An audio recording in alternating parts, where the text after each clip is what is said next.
नमस्कार दोस्तों, मैं हूं मुकेश त्यागी।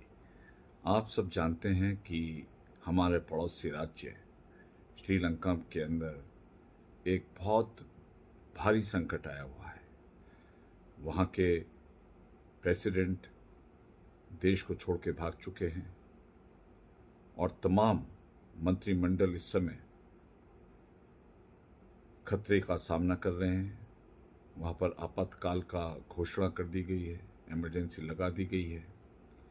स्थिति बहुत नाजुक और गंभीर है, लेकिन हमारे भारत की यशस्वी प्रधानमंत्री श्री नरेंद्र मोदी जी ने यह आश्वासन दिया है कि श्रीलंका को पूर्ण समर्थन दिया जाए, जो लाइन ऑफ क्रेडिट है उनको दी जाए।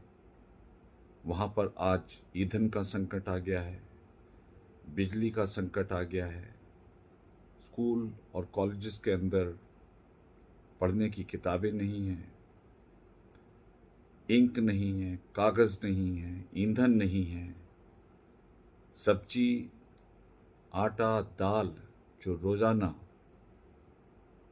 इस्तेमाल का सामान है वो बहुत महंगा हो गया है, पेट्रोल बहुत महंगा हो गया है, गाड़ी चलाना नामुमकिन हो गया है। हर तरफ से अराजकता का माहौल फैला हुआ है। देखा जाए तो कुछ समय पहले ही इसके इशारे हमें आने लगे थे। श्रीलंका ने चाइना से उधार लिया और अपना एक आइलैंड है जो सदर्न टिप पे है, उसको उन्होंने गिरवी कर दिया। आप तो जानते हैं कि साल 2009 में जब श्रीलंका एक लंबे गृह युद्ध से निकला तो वहाँ की सरकार ने घरेलू बाजार में सामान उपलब्ध कराने पर अधिक ध्यान दिया। श्रीलंका ने विदेशी बाजार में अपने यहाँ के उत्पादों को पहुँचाने की कोशिश नहीं की। इस वजह से श्रीलंका का इंपोर्ट का बिल बढ़ता चला गया और एक्सपोर्ट से आय कम होती रही। श्रीलंका अब हर साल निर्यात की तुलना में अधिक आयात, करीब $3 बिलियन का आयात करता है। इस वजह से ही आज वो विदेशी मुद्रा संकट, फॉरेक्स रिजर्व क्राइसिस से जूझ रहा है।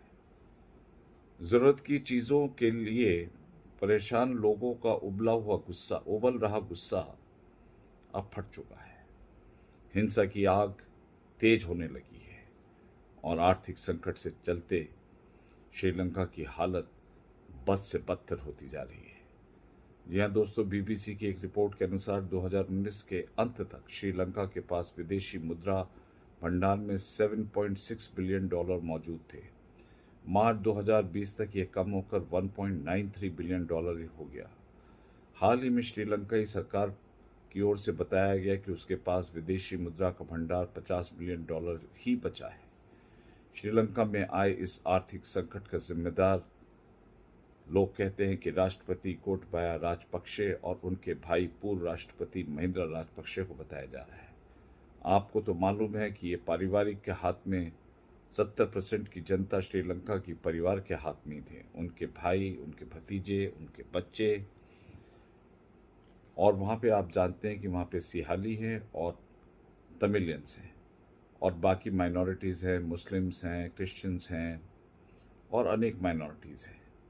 लेकिन 75% वहाँ पे सिहालीज हैं और राष्ट्रपति गोटबाया राजपक्षे सिहाली से आते हैं। आप जानते हैं कि राष्ट्रपति राजपक्षे की 2019 में शुरू की गई बड़ी टैक्स कटौती के फैसले पर सवाल उठाए गए। जी हाँ, उन्होंने टैक्स को काफ़ी परसेंटेज नीचे किया, वो इसको कह कर के कि श्रीलंका के अंदर फॉरेन इन्वेस्टमेंट आएगा और इसी वजह से उन्होंने वहाँ पे अपने टैक्सेस को कम किए। इस फैसले से एक साल में करीब $1.4 बिलियन से अधिक का राजस्व का नुकसान हुआ। जब टैक्स कम होंगे तो राजस्व भी कम आएगा। रेटिंग एजेंसियों ने श्रीलंका को डाउनग्रेड कर दिया और विदेशी बाजार तक उसकी पहुंच लगभग खत्म हो गई। अब ये आप देखिए, फिर उसके बाद कोरोना आ गया तो करेला और वो भी नीम पर चढ़ा। अब आप देखिए उर्वरकों के आयात पर प्रतिबंध। इसके अलावा जब 2021 की शुरुआत में श्रीलंका में विदेशी मुद्रा की कमी एक गंभीर समस्या बन गई, तो सरकार ने रासायनिक उर्वरकों के आयात पर प्रतिबंध लगाकर उन्हें सीमित करने की कोशिश की।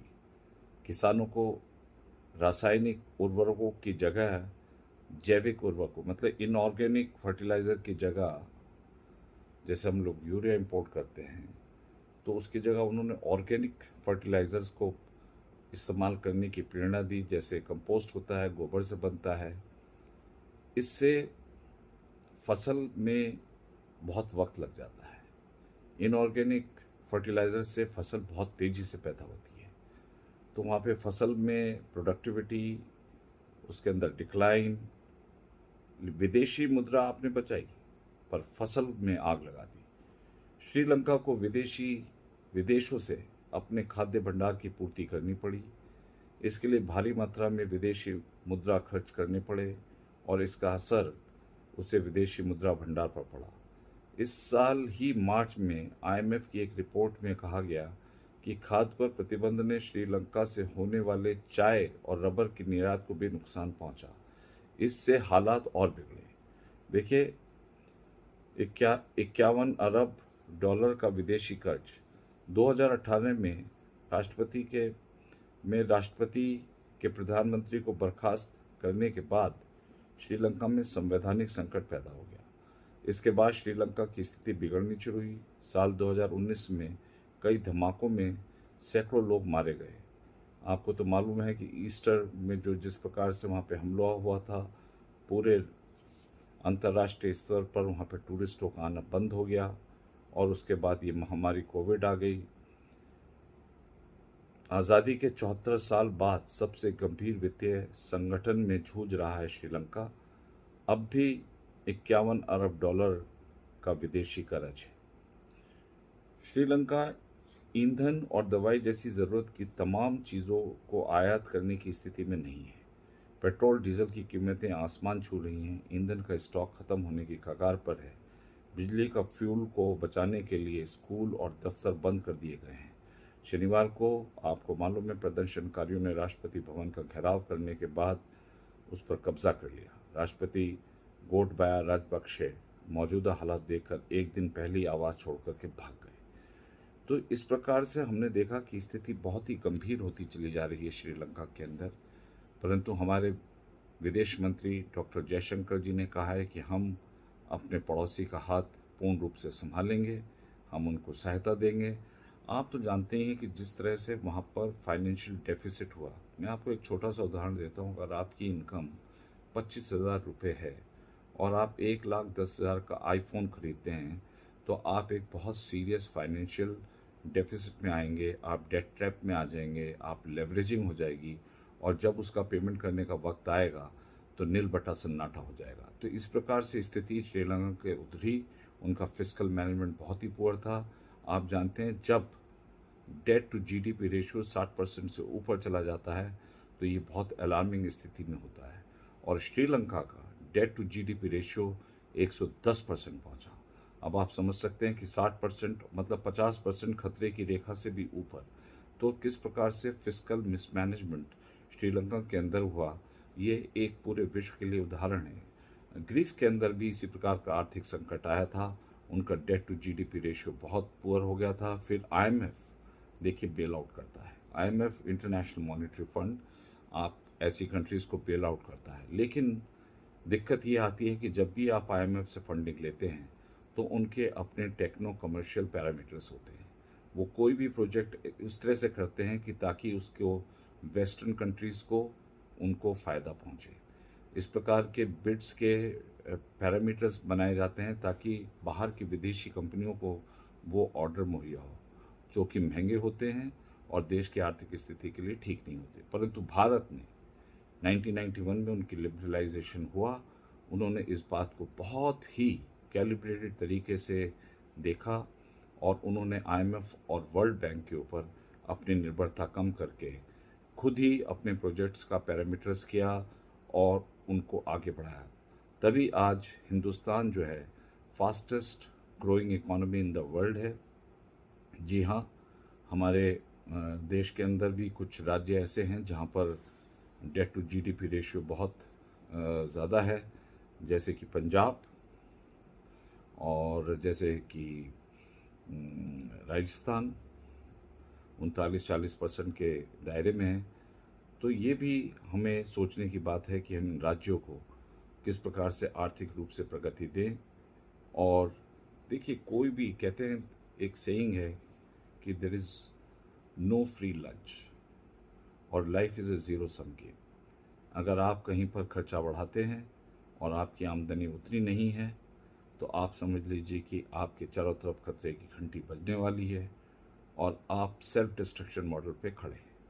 तो श्रीलंका में इमरजेंसी लग गई है। अभी इसका फ्यूचर क्या होने वाला है, कब ये वहाँ पर इमरजेंसी कब तक चलेगी। और इसको आपने देखा, चाइना का 10% डेट है। चाइना का इरादा है कि श्रीलंका के जितने भी इंफ्रास्ट्रक्चर प्रोजेक्ट्स हैं, जैसे उनका पोर्ट है अपने बुतूता, उसको भी वो कैप्चर करने के मूड में हैं। और ये एक बड़ी वॉलेटाइल स्टेट है जहाँ पर चाइना इसका पूर्ण रूप से एडवांटेज उठा सकता है। लेकिन हिंदुस्तान की तारीफ़ करनी पड़ती है कि वो श्रीलंका के लिए कटिबद्ध हैं और उनको लाइन ऑफ क्रेडिट लगातार देते रहेंगे। हमारे पड़ोसी मुल्क है और प्रधानमंत्री मोदी जी हर प्रकार से अपने पड़ोसी मुल्क के लिए कटिबद्ध हैं और हर प्रकार से वहाँ की जनता को सहायता पहुँचाएंगे। लेकिन दोस्तों, लर्निंग पॉइंट्स ये हैं कि आप अपने आप को इवैल्यूएशन करिए और अपने देश की आर्थिक स्थिति देख करके ऐसे निर्णय लीजिए, ऐसे पॉलिसीज़ करिए जिससे देश के इकोनॉमी पर कोई ऐसा गलत प्रभाव ना पड़े जिससे दूरगामी परिणाम खतरनाक हो सके। बहुत बहुत धन्यवाद। जय हिंद। नमस्कार।